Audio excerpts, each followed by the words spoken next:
आज के इस वीडियो में डिस्कस करेंगे family visit visa application status के बारे में। साथ ही मैं आपको बताऊंगा उम्रा visa application status processing time के बारे में। वीडियो को आप कंप्लीट देखिएगा।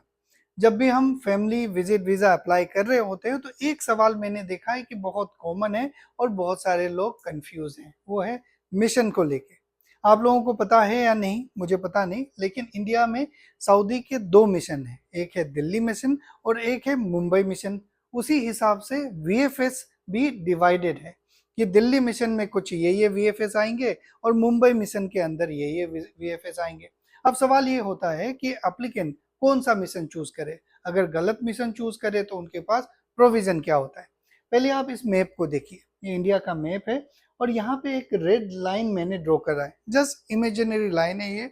अब ये मान के चलिए आप ये नॉर्थ पार्ट में रहते होंगे या तो ये साउथ पार्ट में रहते होंगे।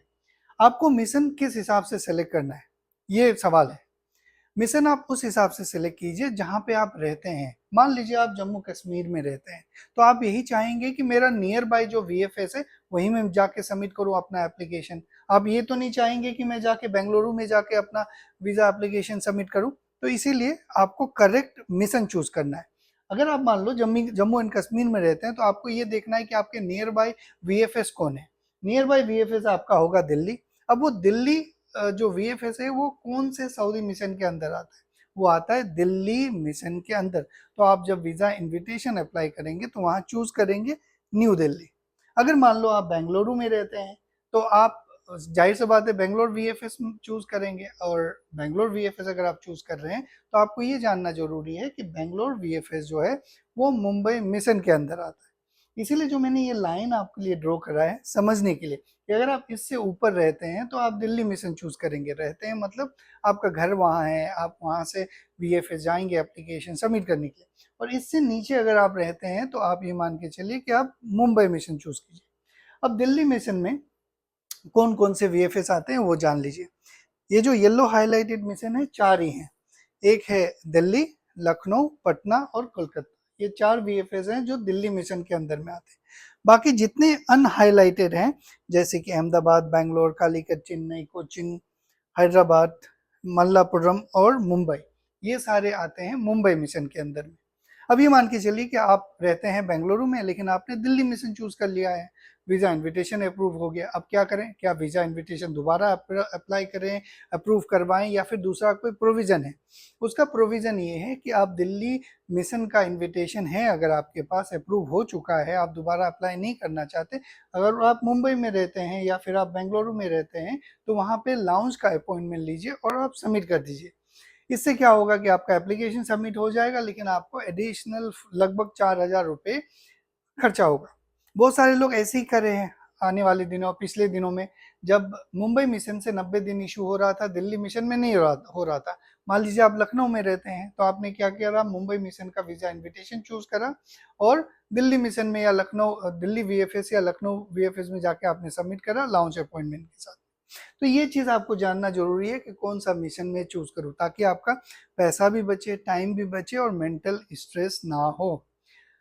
अब बात करते हैं स्टेप वन का। स्टेप वन कौन होता है, डॉक्यूमेंटेशन। स्टेप टू होता है आपको वीजा इनविटेशन अप्लाई करना। क्या वीजा इनविटेशन अभी अप्लाई हो रहा है? बिल्कुल हो रहा है। क्या अप्रूव हो रहा है? बिल्कुल हो रहा है। क्या वो मल्टीपल हो रहा है, सिंगल एंट्री हो रहा है, 90 दिन हो रहा है, 30 दिन हो रहा है? ये नहीं लिखा हुआ है, ये ब्लैंक है। बस एक चीज जो आपको जानना जरूरी है, अभी वीजा इनविटेशन अप्रूव होने में थोड़ा सा टाइम लग रहा है। आप जब वीजा इनविटेशन चैम्बर के बाद सबमिट करते हैं तो आपके पास कोई ऑप्शन नहीं है। घबराने का जरूरत नहीं है वहां पे कि 10 बार आप किसी से पूछे कि भाई मेरा स्टेटस क्या है, नहीं है। बस चुपचाप हाथ जोड़ के बैठा रहिए।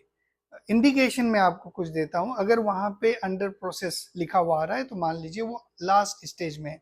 1-2 दिन में आपका वो वीजा इनविटेशन अप्रूव हो जाएगा। ओके। अब जो वीजा इशुएंस है इंडिया में, क्या वो 90 दिन का मुंबई और दिल्ली दोनों से हो रहा है? बिल्कुल हो रहा है। दिल्ली में भी 90 दिन हो रहा है और मुंबई में भी 90 दिन हो रहा है।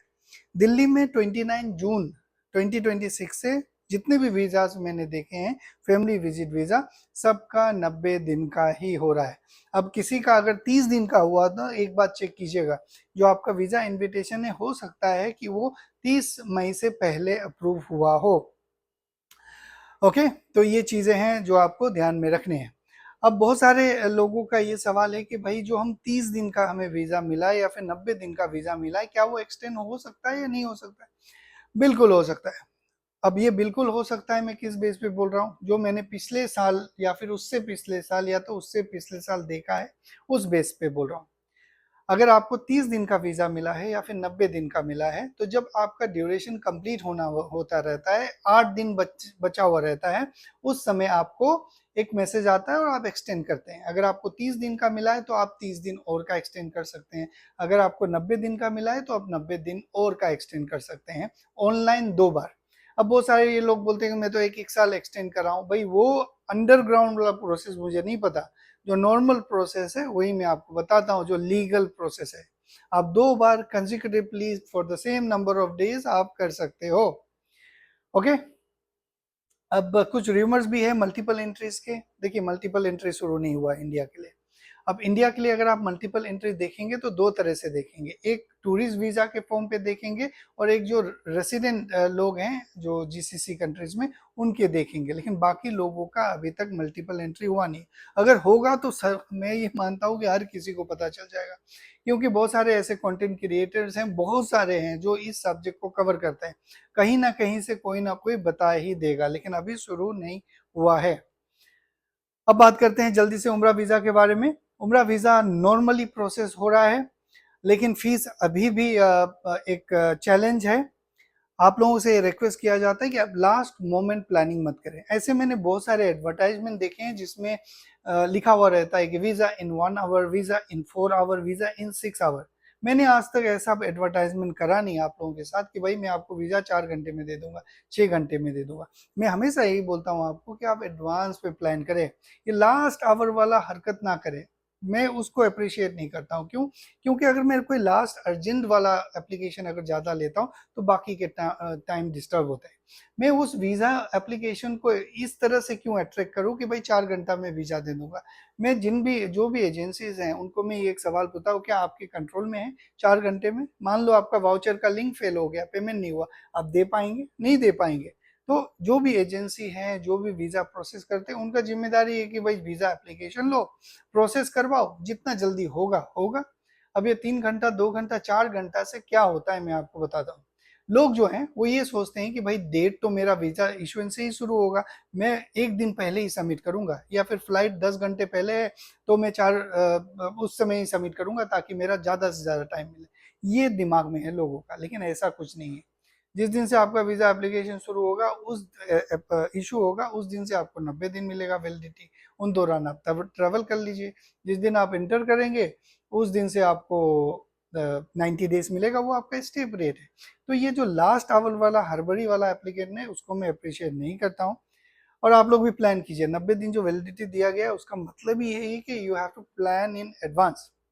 ओके, और एक चीज से बचिए। बहुत सारे ऐसे लोग हैं जो आपको फ्रॉड मिलेंगे। ओके, अनरियलिस्टिक आपसे आपको कोटेशन देंगे और बाद में आप उनके पीछे दौड़ते रहोगे। आप लोगों में से बहुत सारे लोगों ने कमेंट करके बताइएगा आप हैं या नहीं है ऐसे। मुझे लगता है पिछले 1 हफ्ता 10 दिनों में ऐसे 80% जो मैसेजेस हैं उम्रा वीजा का, वो इसी पे आया है कि मैंने पैसे दे दिए हैं, 10 दिन है, ले लिया है मेरा पैसा, लेकिन अभी तक वीजा नहीं दिया, मैं क्या करूं? अब मेरा उसमें क्या गलती है? आपने पैसे उनको मुझसे पूछ के थोड़ी ना दिया है। लेकिन तभी भी अगर आपके साथ फ्रॉड होता है या कुछ भी होता है, मैंने अगर फ्रॉड करा है कभी भी या फिर किसी ने भी करा है, तो जिसको भी बताना है खुलेआम प्रूफ के साथ बताइए। अगर आपको किसी ने करा है मुझे प्रूफ दीजिए, मैं आपके लिए उनसे झगड़ूंगा, या फिर आपको जो भी लीगल असिस्टेंस देना है हम देंगे।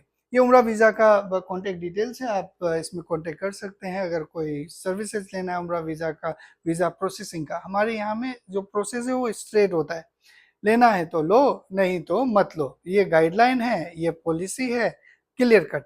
अब अभी थोड़ी देर पहले मैं एक मैसेज मुझे आया एक एप्लीकेंट का, उन्होंने पूछा कि आपका ऑफिस कहाँ है? मैंने बोला मेरा ऑफिस बिहार में है, मेरा ऑफिस यहाँ है, मेरा ऑफिस वहाँ है। उनका जवाब आया, I am from Hyderabad, no thanks, खत्म। अब कल को मुझे कोई हैदराबाद वाला मैसेज करेगा तो मैं बोलूंगा कि भाई you are from Hyderabad, no thanks बोल के। ये उनका मानसिकता है, तो उसे थोड़ा चेंज करना चाहिए। कस्टमर सर्विस आप लोगों के लिए फ्री ऑफ कॉस्ट है, उसको अवेल कीजिए। अटेस्टेशन अपोस्टाइल सर्विसेज लेना है तो आप अवेल कीजिए। सऊदी विजिट वीजा का भी सर्विसेज में देता हूँ। ये सारी चीजें